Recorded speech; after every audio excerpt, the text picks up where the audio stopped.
El 7 de abril de 1994 comenzaron eventos horribles en Ruanda, como resultado de los cuales, en 3 meses, en un territorio más pequeño que la región de Moscú, 1 millón de personas fueron brutalmente asesinadas.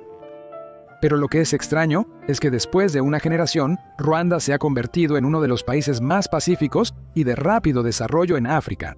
Vamos a averiguar qué llevó a los trágicos eventos que se llaman genocidio en Ruanda. Poco se sabe sobre Ruanda para el ciudadano promedio, incluso es difícil encontrarla en el mapa. La gente del país de Ruanda, en cuyo honor recibió su nombre, está compuesta por 3 grupos nacionales: los Hutus, que son los más numerosos, los Tutsis, que constituyen una parte de la población, y los pigmeos Twa, que son muy pocos. Cabe mencionar que los Hutus son agricultores que llegaron a estas tierras en busca de nuevas tierras de cultivo. Su piel es de color marrón, son de estatura baja y tienen un cuerpo bastante fuerte. Más tarde, desde el norte, comenzaron a avanzar los pastores Tutsi, quienes llegaron y tomaron la mayoría del poder en sus manos, a pesar de ser una minoría. Los rostros de los Tutsi se parecen más a los somalíes o etíopes, son más altos que los Hutu, prácticamente negros. Ambas tribus hablan el mismo idioma, y a primera vista no parecen tener ninguna diferencia externa. Desde mediados de siglo, se formaron varios principados tribales en el territorio, que se unieron en un solo reino bajo el dominio de los Tutsi hacia finales de siglo. Los europeos, bajo el mando del general británico John Speke, descubrieron el territorio distante que luego fue conquistado por los alemanes. Como resultado de la Primera Guerra Mundial, el territorio del reino pasó a ser un territorio mandatario de Bélgica. Los europeos que llegaron notaron que los Tutsi se parecen más a los europeos que los Hutu y los pigmeos. No solo no los eliminaron del poder, sino que los apoyaron en todos los sentidos. Cuando el gobierno colonial terminó, esto provocó una reacción por parte de la mayoría Hutu. Los Tutsi fueron despojados del poder y perseguidos. Pronto surgieron numerosos asentamientos de Tutsi en los estados vecinos, quienes no estaban dispuestos a reconciliarse con la pérdida de su patria. Formaron organizaciones militares y realizaron incursiones en territorio de Ruanda. Hasta cierto punto, esto incluso fue conveniente para la élite Hutu en el poder. La imagen de un enemigo derrotado que actúa en secreto desde el extranjero ayudó a demostrar que, sin apoyo a los gobernantes actuales, los ex súbditos de los colonizadores tomarán el poder. Además, sus compatriotas todavía viven en el país. En principio, esto no creó demasiadas amenazas para los Tutsis que permanecieron en Ruanda. Vivían lado a lado con los Hutus y las relaciones eran las que normalmente existen entre vecinos, es decir, muy variadas. Sin embargo, eventualmente, los miedos que habían surgido subrepticiamente entre los Hutus encontraron fundamentos reales. El régimen autoritario del presidente Juvenal Habyarimana mostraba cada vez menos estabilidad, y los habitantes de Ruanda se cansaron de él después de 2 décadas. Las demandas de democratización obligaron a plantear cuestiones sobre los derechos de las minorías nacionales. En este momento, uno de los grupos militares de refugiados Tutsis, el Frente Patriótico Ruandés, comenzó las acciones militares. El Frente Patriótico Ruandés fue liderado por el actual presidente de Ruanda, Paul Kagame. Después de realizar varias incursiones en territorio ruandés, derrotó en gran medida al Ejército Nacional e impuso duras condiciones para un acuerdo político a Habyarimana. Los refugiados Tutsis debían empezar a volver, y el Frente Patriótico Ruandés obtuvo el 50% de los cargos en el gobierno y el ejército, según ellos. Esto fue literalmente la realización de los temores de los nacionalistas Hutus sobre el regreso al poder de la minoría que despreciaban. Entendiendo que el Estado era impotente, decidieron actuar por su cuenta. En el país comenzaron a formarse facciones de nacionalistas y se lanzó una intensa propaganda contra los Tutsis. Aparecieron grupos de combate juveniles que entrenaban y armaban a los militares. Comenzaron a distribuirse panfletos chauvinistas que llamaban a la destrucción de los Tutsis. Pero como la mayoría de la población del país era analfabeta, la radio tenía mucha más popularidad. En los 90, Ruanda era un país tan pobre que la mayoría de los habitantes usaban la radio como medio de información masiva. Un hombre con su propio televisor allí era considerado rico, y la mayoría de los ruandeses solo podían ver televisión en las vitrinas de las tiendas que vendían estos televisores. El 6 de abril de 1994, un avión que se dirigía a Kigali fue derribado, a bordo del cual se encontraba el presidente de Ruanda, Juvenal Habyarimana. Regresaba de las negociaciones en Tanzania, donde se discutían formas de resolver el conflicto. Quién organizó este acto es desconocido, pero fue precisamente después de este evento que comenzaron los asesinatos masivos y el caos. Los radicales Hutu mataron a la primera ministra, a su esposo y a 10 soldados belgas que los protegían. Además, los políticos que abogaban por la paz con los Tutsi fueron asesinados. Al poder llegaron militares que crearon una red propagandística dirigida contra los Tutsi, una fuerza que habría envidiado el propio Goebbels. El principal eslogan de agitación sonaba así: «Mata a estas cucarachas». Todos hemos oído que la propaganda es un arma mortal. Sin embargo, muchos creen que esto es una exageración.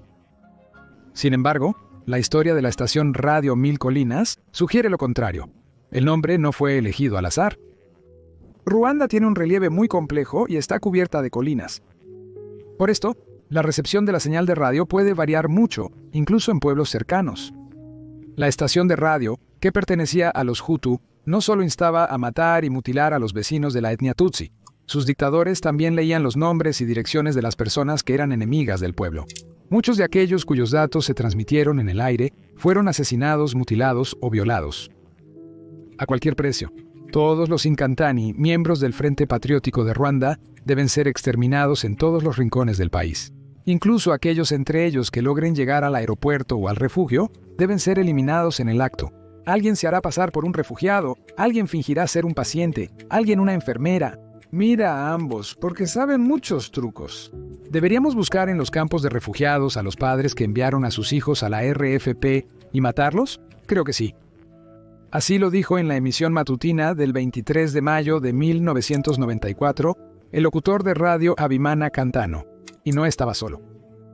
El procesamiento de Hood llevó 24 horas al día, sin días libres. Junto al odio, todos se desvanecían desde infantes hasta mayores. Un dictador mostró a identificar al enemigo por sus rasgos externos. Los mataremos y destruiremos a todos. Lo lograremos porque todos pertenecen a este grupo étnico. Debes mirar la constitución y la apariencia de una persona. Si ves una nariz pequeña, rómpela. Si es necesario, pasaremos un año luchando contra estas cucarachas hasta exterminarlas por completo. Entonces se publicaron las llamadas 10 directrices de Hutu, que se transmitieron repetidamente en las emisiones de los canales de radio propagandísticos. Proclamaron lo siguiente: el primer traidor será considerado cualquiera que se case con una mujer. Tutsi, que se hace amigo de ella, la toma como amante. Segundo, las hijas de Hutu son más adecuadas para el papel de esposa y madre. Tercero, las mujeres Hutu. Sed vigilantes e instad a la razón a vuestros maridos y hermanos. 4. Cada Hutu debe saber que los Tutsi están manejando asuntos deshonestamente. Por lo tanto, cualquiera que se asocie con los Tutsi se convertirá en un traidor. Todas las responsabilidades estratégicas, políticas, administrativas, económicas y militares solo pueden ser confiadas a los Hutu. En el sistema educativo, entre los estudiantes y profesores, los Hutu deben predominar. Las fuerzas armadas deben estar compuestas solo por Hutu. Ningún militar puede casarse con un Tutsi. Los Hutu no deben sentir lástima por los Tutsi. Los Hutu, donde quiera que estén, deben ser unidos y solidarios, deben pensar en el destino de sus hermanos. La ideología Hutu debe propagarse en todos los niveles a cada Hutu. Cualquier Hutu que se interponga en esto es un traidor. En ciertos sitios, la recepción de la radio propagandística era excelente, pero en otros no había señal alguna. En este sentido, se logró precisar el impacto de la radio en la población. Según los resultados de investigaciones posteriores, resultó que en las áreas donde funcionaba la radio había un 10% más de víctimas entre los Tutsi. Por lo tanto, si aceptamos que el número de víctimas del genocidio fue de 1 millón, al menos 100.000 de ellas fueron asesinadas a causa de la radio. Radio Mil Colinas. Por supuesto, esta evaluación no es definitiva. En los pueblos sin radio pero cercanos, también había un alto nivel inusual de asesinatos de Tutsis. La repetición de la propaganda y el chisme de los vecinos los llevó a tomar machetes y matar cucarachas. El arma masiva de esta guerra se convirtió en el machete en 1993. El empresario y periodista Kabuga y otros partidarios de la línea dura contra los Tutsi importaron a Ruanda machetes en mucho mayor cantidad de la necesaria para la agricultura. Y también otros instrumentos que se podían utilizar como armas, como palos de madera, sierras y cuchillos. Estos instrumentos fueron distribuidos por todo el país como si fueran para la defensa civil. Destruyeron aquí no solo a los militares, sino también a los representantes de la población civil. El ejército repartía machetes gratis para esa tarea. En las carreteras se verificaban los documentos, donde en ese momento se indicaba la nacionalidad. Si una persona era Tutsi, generalmente la asesinaban en el acto, sin perdonar a niños, ancianos o mujeres. Para ser justos, cabe mencionar que algunos ciudadanos de la etnia Hutu fueron mucho más humanos. Arriesgando sus propias vidas, salvaron a los refugiados Tutsi de una muerte segura. Es conocida la historia del gerente de hotel Paul Rusesabagina, quien, utilizando su alta posición en la sociedad y su riqueza financiera, albergó a cientos de personas en su hotel. Los asesinos registraban las casas en busca de Tutsis, incendiando sus hogares y saqueando sus propiedades. Los Tutsis, a su vez, intentaban encontrar refugio en escuelas e iglesias. Algunos clérigos los ocultaban, otros los entregaban. Muchos Tutsis fueron asesinados o entregados a sus asesinos por sus propios vecinos, amigos y colegas. Es importante destacar que no solo se trataba de los Tutsis, sino también de los llamados Hutus moderados, aquellos que escondían a los perseguidos o simpatizaban con ellos. Las mujeres Tutsis eran generalmente violadas antes de ser asesinadas. Muchas de ellas, tras sobrevivir a la violencia, ahora tienen virus de inmunodeficiencia humana. Los Tutsis pidieron ayuda a los pacificadores de la Organización de las Naciones Unidas, pero estos no pudieron usar armas, ya que según su mandato, eso implicaría una intervención directa. Los combatientes Hutus aprovecharon esta condición, matando a las personas una por una. Los europeos y americanos evacuaron a sus ciudadanos y no intervinieron en el conflicto. La administración de Clinton se opuso a la misión de la Organización de las Naciones Unidas, después de lo cual, el Consejo de Seguridad ordenó a los pacificadores que abandonaran el país de inmediato. De los 2.500 soldados del general canadiense Romeo Dallaire, solo quedaban un par. Mostrando valentía y heroísmo, desafiando las órdenes de la alta dirección, el general y sus soldados defendieron a los Tutsis hasta el final, creando zonas especiales de refugio. La masacre se detuvo después de que en julio, los soldados del Frente Patriótico Ruandés bajo el liderazgo de Paul Kagame tomaron Kigali y el gobierno Hutu derrocado huyó a Zaire. Según datos oficiales, alrededor de 1 millón de personas murieron en 100 días de combate. Posteriormente, Kagame asumió el cargo de vicepresidente de Ruanda y ministro de Defensa, y en el año 2000 se convirtió en presidente. Después de ser reelegido varias veces, logró duplicar el Producto Interno Bruto, desarrollar la economía y la tecnología. No es sorprendente que en la Ruanda moderna, muchos consideren a Kagame un héroe nacional. La justicia prevaleció, y aunque el odio no desapareció por completo, se logró detener las masacres. En noviembre de 1994, la Organización de las Naciones Unidas organizó un tribunal internacional para Ruanda. Los culpables todavía están siendo encontrados y juzgados hasta el día de hoy. En el Tribunal Internacional para Ruanda, miles de culpables rindieron cuentas. Entre ellos estaban los líderes de la radio Mil Colinas. Todos ellos retrataban la masacre, culpaban al gobierno y a su propia incompetencia. La mayoría de los periodistas recibieron largas condenas de prisión. Algunos, como los doctores Bernard Mukingo y Valeri Bemeriki, recibieron cadena perpetua. En el juicio, Valeri Bemeriki, en su última palabra, dijo lo siguiente: «Yo incité a la caza para matar a los Tutsis. Debía mencionar en el aire los lugares donde se escondían». La organización del genocidio fue muy meticulosa. En todos los niveles recibíamos información sobre sus ubicaciones. Explicamos por la radio que los Tutsis se escondían para luego atacar a los Hutus. Cometimos una terrible estupidez, no fuimos escépticos. Sí, creíamos en lo que decían nuestras autoridades, confiábamos en ellos. Reconocemos que hemos pecado, por eso hoy nos arrodillamos y pedimos perdón. Lamentablemente, el principal propagandista Habimana Kantanu logró esconderse de la justicia. La estrella de la mortal estación de radio no era tan oscura, ignorada y engañada como Bomeriki Kantanu. Provenía de una familia Hutu adinerada cercana al poder.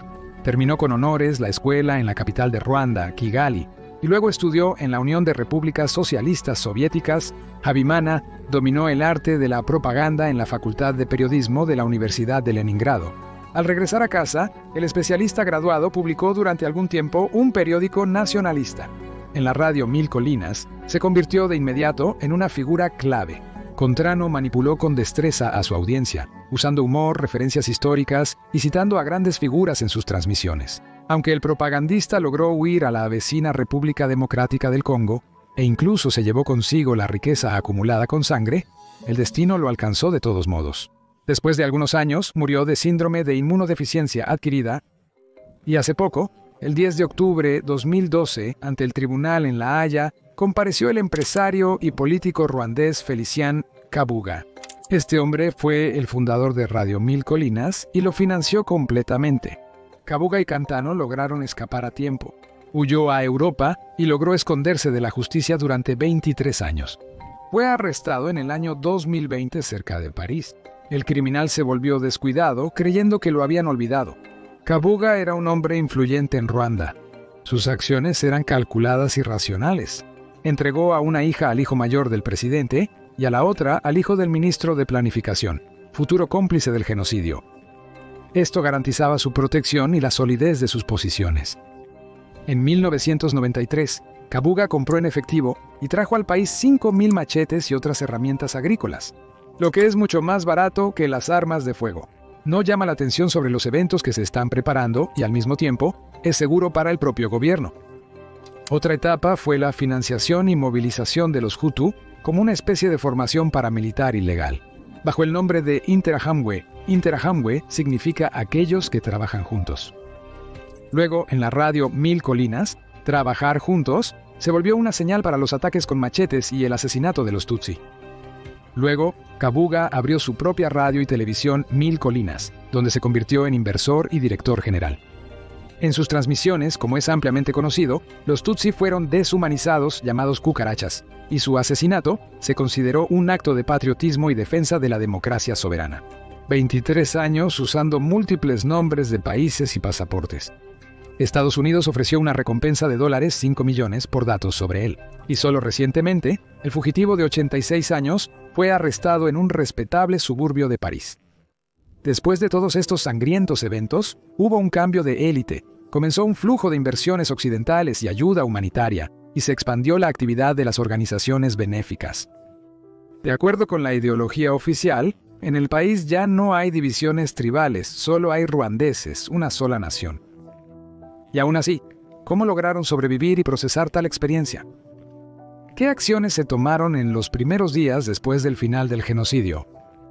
Por supuesto, los asesinos más activos, comprendiendo las consecuencias, lograron huir del país. A ellos se unieron cientos de miles de Hutus comunes que simplemente temían por su futuro. Pero otros se quedaron en sus lugares y ahora se encontraban con los Tutsis victoriosos, sin saber qué vendría después. ¿Necesito explicar que los primeros actos fueron de venganza? Los soldados de la Frente Patriótico Ruandés se encargaron de los sospechosos de haber participado en el genocidio. No obstante, la mayoría de los sospechosos criminales no fueron ejecutados, sino encarcelados. Pronto, aproximadamente 120,000 sospechosos se acumularon en los lugares de detención. En ese momento, vivían alrededor de 6 millones de personas en Ruanda. El Frente Patriótico Ruandés, que había tomado el poder, enfrentó un dilema. ¿Cómo gobernar un país donde masacraron a tu pueblo? Quizás simplemente entendiendo que la minoría no puede gobernar. Con la ayuda del terror, el poder logró resistir las decisiones más destructivas e impulsivas y el terror. Los abusos contra Hutu fueron rápidamente detenidos, después de lo cual comenzó en el país un trabajo complicado y multifacético para superar la reciente experiencia brutal. Primero, las autoridades iniciaron un programa de educación cívica. Comenzaron a enviar a ciudadanos de todas las edades a campamentos de educación, donde los maestros leían a personas con diferentes niveles de educación y experiencias de vida. Conferencias sobre cómo Hutu y Tutsi son una sola gente, dividida por los colonizadores blancos. Es difícil decir cuán convincente fue esta instrucción para aquellos ruandeses que estaban acostumbrados a pensar de manera diferente. Sin embargo, es posible que el simple hecho de que se les explicara a las personas cómo deben tratarse entre sí después de todo lo que ha sucedido, fue una señal importante para algunos. Los programas sobre la unidad del pueblo ruandés y la tragedia del genocidio se incluyeron obligatoriamente en la educación escolar. Las autoridades no tenían intención de olvidar las recientes masacres, pero tampoco planeaban convertir la investigación en una caza de brujas. Al resolver la asombrosa tarea de cómo evaluar y de qué manera juzgar la masacre en la que participaron cientos de miles de personas, tomaron un enfoque ambiguo. El análisis de las circunstancias del genocidio fue encomendado a tribunales especiales de Gacaca, compuestos por jueces sin formación jurídica especializada. Se establecieron tribunales similares en cada aldea. Los juicios se realizaban ante los residentes, siendo la participación prácticamente obligatoria. Las víctimas de los perpetradores se sentaban una frente a la otra y se les obligaba a relatar lo que había sucedido. Estas audiencias eran de alguna manera una forma de terapia colectiva. La confesión y exposición de los perpetradores se consideraba una circunstancia que suavizaba significativamente la sentencia. Desde el año 2002 hasta el año 2012, estos tribunales emitieron un total de 1.200.000 veredictos. Revisaron todos los episodios que la gente podía recordar en la medida de lo posible. A pesar de las circunstancias, los veredictos fueron emitidos con rapidez y fueron relativamente suaves. Solo el 3% de los acusados fueron reconocidos como participantes activos y organizadores del genocidio y condenados a largas penas de prisión, desde 30 años hasta cadena perpetua. Casi el 70% de las sentencias se referían a la expropiación de propiedades de los tutsis.